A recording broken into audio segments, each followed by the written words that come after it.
In the beginning, God created the heavens and the earth. When we read it, we think, well, yeah, how else could it have happened? And so we don't quite realize just what an amazing statement Genesis 1:1 really is. When one looks at the Babylonian traditions, like the Enuma Elish, Marduk creates the world out of a female dragon deity that he has killed. He cuts her in half. The lower half, he makes the earth. The upper half, he makes the stars. All of the other deities had to surrender to him in order to talk him into defeating Tiamat. That was the name of that deity. And he said, sure, I'll slay her for you, just as long as you will serve me forever. Well, they do that for a while, but they hate it. And so they said, look, we said we'd do whatever you told us to, but we're gods, for crying out loud. He said, okay. So they had a captured god. So they go over to him and they cut his throat. And as his blood gushes out, Marduk and Ea, the god of wisdom, they mash together the blood of that dead deity and they compact humans. These humans are now to be slaves of the various deities. And it says, I will make man,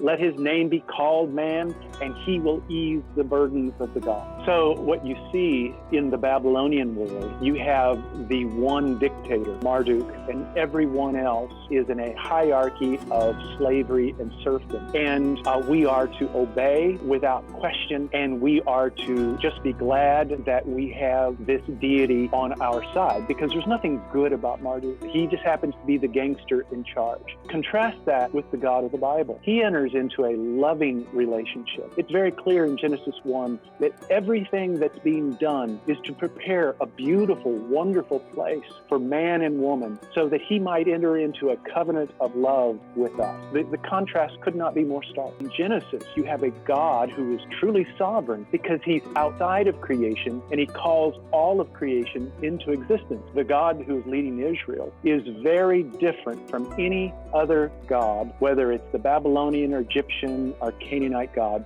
Their God was qualitatively different in that all of the other traditions, humans are presented as slaves. They are created for the explicit purpose of making the life of the god easier and taking their burden. Whereas in Genesis, we are his co-regent and we enter into a covenant relationship with God. Genesis is a wonderful good news for Moses' audience. He's telling them that they have a God who can truly save them, truly deliver them, because he is truly sovereign, and that he is entering into a relationship with them unlike any other relationship they've ever seen or heard. They are not the slaves merely of the one true God. They are his vice regents, they are his priests, they are his ambassadors, and they are created in his image. And so for Moses' original audience, this was really good news, which is why I like to call Genesis 1 and 2 the gospel according to Moses.